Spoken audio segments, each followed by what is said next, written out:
Hello everyone, welcome back to my class. Today we are going to learn what are the theories of learning. So, without any delay, let's start. So, coming first to the behavioral theory, behaviorism learning theory. So, there are some few theories in behaviorism theory, which are number one is the classical theory, then is the operant conditional theory, then social learning theory, and the fourth one is social development theory, which is also known as socio-cultural and contrastic theory. So, coming to the behaviorism is a theory of learning that focuses on observable behavior rather than internal and mental processes. That is, it looks after the behavior. That is, it looks after or observes the behavior of an individual. It states that learning is a result of interactions with the environment where behavior is shaped, reinforced, or modified through stimulus response association.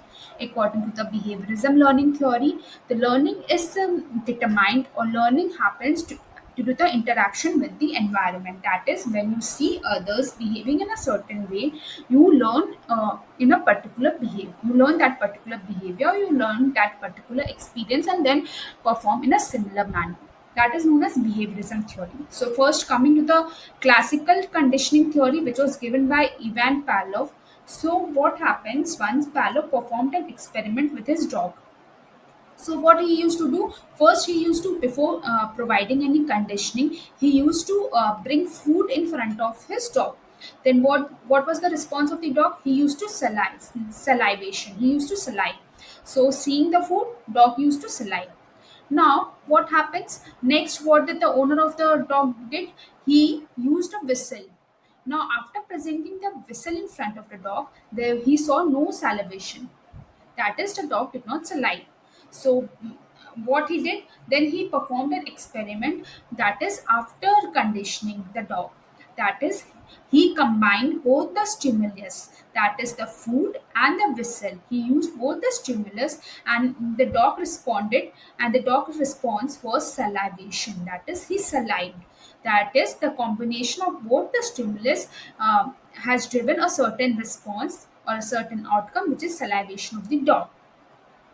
So now, what happened next? After a conditioning, even if the owner of the dog did not present food in front of the dog and just used whistle, the dog would understand that my food is coming, and he used to saliva. So this was the experiment that was performed by Pavlov. That is, before conditioning, first he used food as a stimuli. The dog used to saliva. Then before conditioning only, he used to use whistle, but the response or the outcome was no salivation. Then what he did? Then he combined both the stimuli, that is the food and the whistle, in order to indicate or present an outcome wherein dog saliva. Now, what happened? Then, after conditioning, what happened? When the owner of the dog just used a whistle, then also the dog salived. So, this was the experiment that was performed by Pavlov. So, learning occurs when a neutral stimuli become associated with a meaningful stimuli and acquires the ability to elicit a similar response. That is, here our neutral stimuli was the whistle. So, before conditioning, the whistle was a neutral stimuli. It was not creating any kind of response or an outcome. But after during the but when the Pavlov combined that with a meaningful stimuli, that is food, it created a positive outcome. And then even after performing the experiment or after conditioning, the neutral stimuli was converted into a meaningful stimuli. That is, even after conditioning, when the owner of the dog used to press the whistle, the dog used to understand that my food is coming. So the neutral stimuli becomes associated with a meaningful stimuli, that is the whistle, combined with the meaningful stimuli, that is food, and acquires the ability to elicit a similar response. So the key elements of Pavlov is unconditional stimuli, that is naturally produces a response, food. Unconditional stimuli is a food. Unconditional response is the salivation. Now, when conditional stimuli, previously neutral stimuli was a bell. Conditional stimuli, that is a bell. Now, conditional response is that the dog reacted salivation to the bell because it was combined with the meaningful stimuli. So A teacher rings a bell before distributing chocolates. Later, students become excited at the bell sound even without chocolates because they started believing that whenever the bell rings, we'll get a chocolate. So this is the Pavlov experiment. Coming to the operant conditional theory, which was performed by B.F. Skinner. So he performed an experiment with his rat, wherein he stated that learning is shaped by reinforcement of punishment following a behavior. That is, he performed an experiment with his rat, wherein he used to get rewarded as well as he was punished for a certain behavior. So this is what the concept of operant conditioning is, that is reinforcement of punishment, that learning is shaped through reinforcement of punishment. What are the key elements? What is positive reinforcement? Means we are adding a stimuli in order to increase a behavior. Suppose you arrived early in your class, so the teacher praised you, that is a positive reinforcement. Negative reinforcement is you arrived late in the class, and sorry, I'm so sorry. Negative reinforcement is removing an unpleasant stimuli to increase some behavior. Suppose ending homework punishment if task is done. That is, if teacher has given you punishment because you arrived late in the class, now with the next day when you arrived early, the teacher will finish that punishment. That is removing that unpleasant stimuli because in order to increase your positive behavior. That is negative reinforcement. Coming to punishment, punishment is a consequence applied after an undesirable behavior aimed at decreasing the likelihood of that behavior occurring again. That is, if you arrive late in the class, the teacher scolded you. That is punishment. Coming to the extension, extension means behavior stops when reinforcement is no longer given. Suppose, for example, if a behavior is no longer rewarded, it will gradually disappear because the learner realizes there is no benefit in contributing to it. Suppose if you was making any noise in the class, now the teacher started ignoring you because she thought that maybe scolding you is not the only option because you're not improving. So that is why the teacher started ignoring you. Now what happened? You realize that because teacher is ignoring me and nothing is happening, she's neither punishing me nor scolding me. So what you will do? You will gradually reduce that behavior or disappear. You will stop creating any kind of noise in the class. So that is extension. Extension means elimination of an undesirable behavior by withholding reinforcement. That is, the teacher is neither scolding you nor punishing you. So what you are doing? You are eliminating that undesirable behavior. That is operant conditioning theory. So positive reinforcement is something is added to encourage a behavior. Negative is to something is removed in order to discourage a behavior. Negative reinforcement is something is removed to encourage behavior, whereas positive punishment is something is added to discourage a behavior. Coming to the third theory, which was given by Albert Bandura, that is social learning theory, which means learning. How does a student or a person learn? He learns by observing or imitating others, not just through direct experience. That is, he observes others, he imitates others, and then he learns. So, what are the four elements of the social learning theory? Number one is attention. What does he does? First, he pay attention to something. That is, you are seeing how a person is driving. So that is paying attention, which calls upon a different or unique lessons to help children focus. Coming to retention, focusing on how the student will internalize information, recall it later on. Retention, now keeping that in mind, that whenever that circumstances come, you can apply the same thing. That is retention. Then reproduction, which means now you are reproducing. Now you are doing that thing, that is reproducing. Now motivation, now you're an expert in that and you are motivated to perform that thing again and again. That is on a regular basis, which can extend from seeing other classmates being awarded or punished for their reaction. So that is motivation. If you see someone behaving in a certain way, if he's being awarded, then you will get motivated, positively motivated. If he's getting punished, you will be negatively motivated. So first is attention, then is retention, then is reproduction, and then is the motivation. So these are the difference between the three theory. You can give a reading to this. Coming to the fourth theory, which is social development or social cultural theory, constructivistic theory.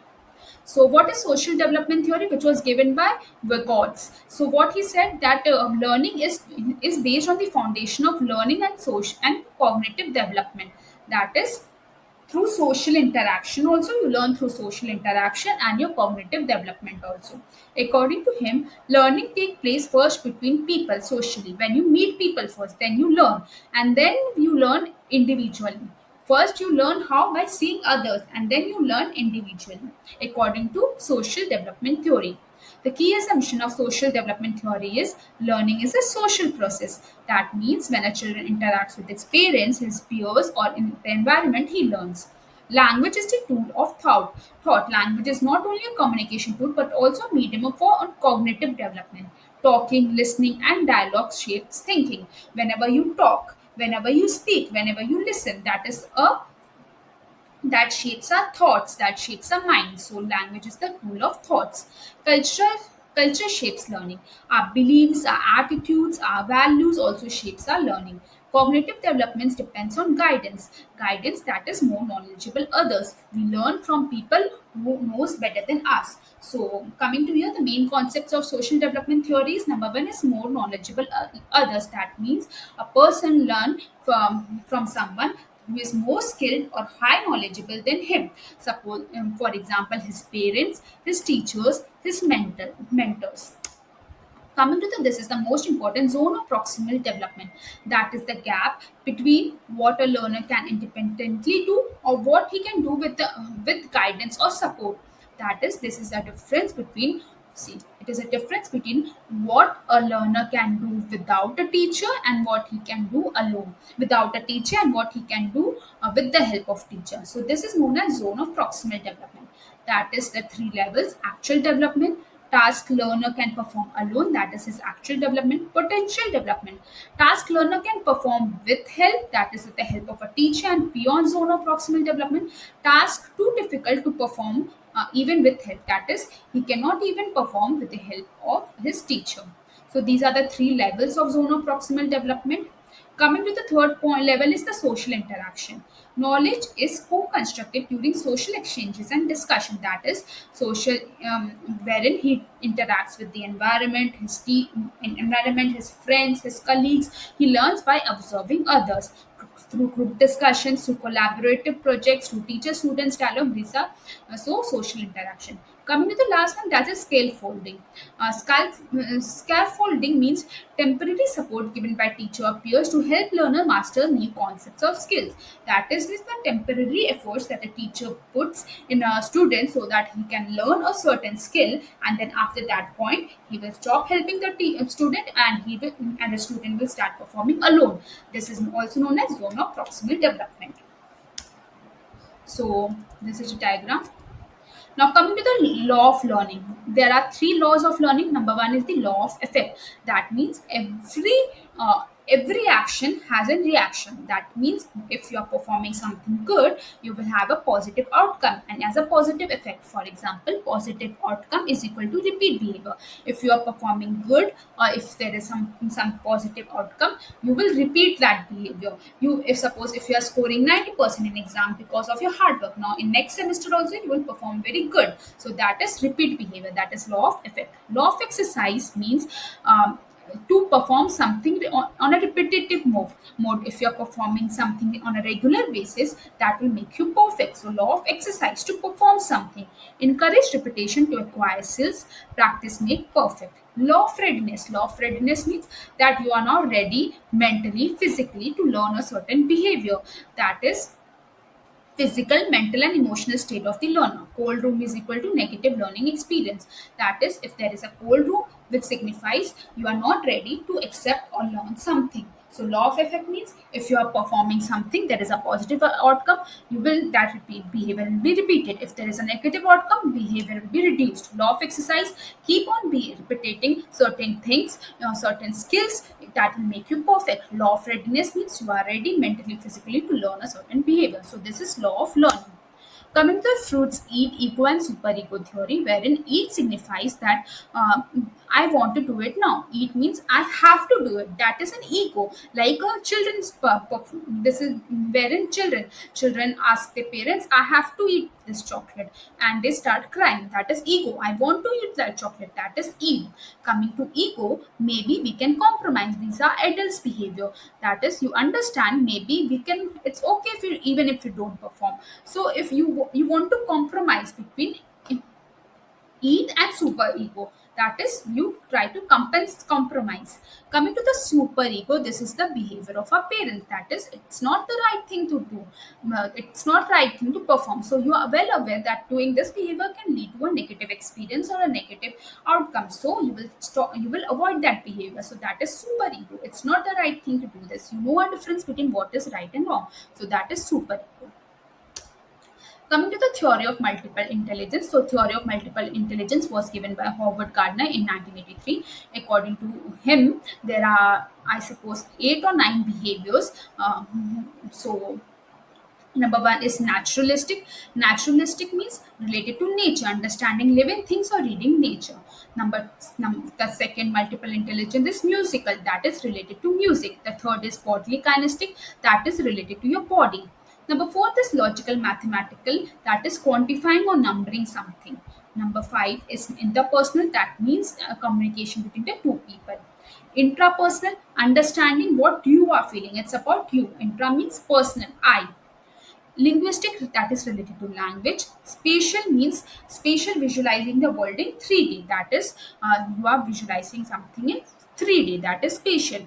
And the ninth one, that and the most recent multiple intelligence factor that he added is existential intelligence, which means intelligence is seen in the discipline of philosophy. So this is the ninth principle that he has found. So these are some of the 9 principles, the theory that was identified by Howard Gardner in 1983. Now coming to the, we will do this later. Piaget theory of cognitive development. Now, Jean Piaget theory of cognitive development explains how children's rethinking or thinking evolves in stages as they grow, focusing on how they acquire, process, and use knowledge. That means, as the student grows, or as a children grows, his thinking process, his use of knowledge changes in different stages differently. So, according to Piaget theory of cognitive development, there are 4 basic key points, that concept that Piaget introduced. Number one is schema. Schema is nothing but the building block of knowledge which children already have. For example, this boy sees a cat and he says, "Boy has learned schema of cat, that how a cat looks." He sees a cat and he understood that anything in this shape or this color is a cat. Coming to the assimilation. Now, boy saw a cub and called it cat. Sister said, "No, it's a cub." So, what happened? Now he sees a cub, but it's similar in shape like the cat and the color also. So, what he identifies, he started thinking, and what block of knowledge or what schema he had in his mind, that this is a cat. So he calls it a cat, but his sister then again explains him that no, this is a cub, this is not a cat. Now, accommodation. Now he understood, and he built a new scheme or a new block of knowledge, that this is cat, how a cat looks, and this is cub, how a cub look. So that is accommodation. That is, he accommodate, or he organize a new behavior in his mind, or new knowledge in his mind. So, schema means mental structure or framework that organize knowledge and guide behavior. That is your building block of knowledge. Assimilation means fitting new information into your existing schema. Now, fitting new information in your existing schema. You already have a schema. Now, you are fitting a similar information or new information in your existing schema. Accommodation means change existing schema or creating new ones to fit new information. Now the children understand this is cub and this is a cat. Now what he is doing, he's changing his existing schema, that is already existing building block of knowledge. Now he will change and fix the knowledge in an appropriate way. Now equilibration is the balance between the assimilation and accommodation that drives learning and cognitive growth. So these are the 4 key concepts in Piaget theory. Now, there are also stages of cognitive development in Piaget theory, which is the four stages. Number one is the sensory motor stage, which is birth to 2 years. So this is very important, children. Please keep this in mind. Number first stage is sensory motor theory. Sensory motor stage, that is from birth till 2 years. Number second is pre-operational stage, which is from 2 years to 7 years. The third is concrete operational stage, which is 7 to 11 years. And number fourth is formal operational stage, that is 12 and up. Understood? So this is known. These are the four stages of cognitive development. Now, I'll just help you with this, explain you with the help of this chapter. Just give me a minute.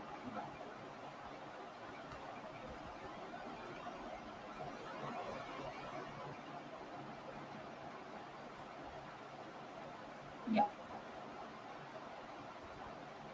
just a minute.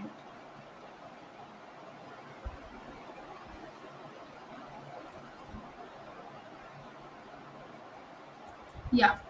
So coming here to the Piaget theory of cognitive development, number one is Number one is birth to 2 years, that is sensory motor theory. According to him, this is the very early stage of children where they are preparing themselves and they are learning from seeing others. So here, use of senses and motor skills, item known by use. Here, what happens? Children use different objects and learn by themselves. That is object permanence learned. He touches something, he then feels something, he learns something. So that is per to 2 years. From 2 to 6 years is pre-operational. Here what happens is the symbolic thinking, language is used, and ecocentric thinking. Number third is 7 to 11 years, that is concrete operational. Now he applies logic to whatever he is learning. He derives rational thinking from everything what he is learning. Then 12 years to adulthood is the formal operation, where he starts thinking abstractly, hypothetical ideas, broader issues. Now he is not restricted to a particular issues, but he start learning everything. He learns about ethics, politics, moral issues, explore everything. For example, here this is the 0 to 2 years. That is the girl. She has a glass of water in his hand. Now in pre-operational stage, he learns this is known as water. Now in concrete operational stage, he believes both. Now he has a one in his left hand. He has a small cup of water, wherein in his right hand he has a large cup of water. So he starts thinking that which glass of water has more, quantity. Now in formal operational state, now he will think that which glass is half and which glass is full. That is, he starts applying logic in the concrete operational stage, and in the fourth stage he starts thinking abstractly. So that is the Piaget period of cognitive development. Coming to the Gagne's hierarchy of learning, here you just have to remember what are the five types of learning outcomes in Gagne's theory. Number one is the motor skill. Number second is attitude. Then the verbal information, cognitive strategy, and intellectual skill. So here, number one is signal learning. You can learn short form as SS, NA, CB, DC, RP. SSCB, CPDC, DC and RP. So this is the short form that you can learn. So first is the signal, then stimulus response learning, then is the chaining. I'm so sorry. Then is the verbal association, then is discriminant learning, concept learning, rule learning, and then the problem solving. So you just have to learn these steps. There is no other alternative where you can skip this part or something else. You have to understand and learn this steps. So Cagney's hierarchy of learning. Coming to the stages of moral development, so stages of moral development was given by Goldberg. According to him, there are three stages of moral development. Number one is the pre-conventional stage, which is between age 3 to 7 age, which is based on self-interest and avoiding punishment, where a children is performing something in order to get rewarded, or in order to avoid punishment. Then comes the second stage, which is the conventional stage between age 8 to 30, which is based on law and order, morality or good power attitude. That is, the children is behaving something in order or based on external ethics, which is the in order to maintain a good boy attitude or according to the law and morality.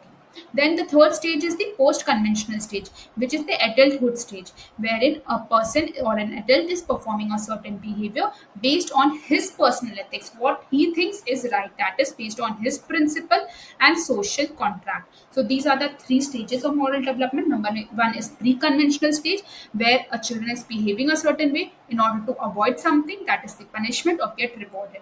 The second is the conventional stage, wherein a person is performing a certain way based on the external ethics, that is to maintain a good boy attitude or on the base of law and order. And the last one is post conventional, that is adulthood, where an adult is performing a certain behavior based on his personal ethics, that is his principle and social contract. So, these are some of the additional model which you can learn later, maybe. So, okay, then I'll stop my class here only. We'll continue. We'll just conduct one more session and then we'll finish this class of teaching. All the important topics then will be covered from exam point of view. I hope you are enjoying this class, and if any doubts arise, you can please feel free to ask me whenever you want. Just drop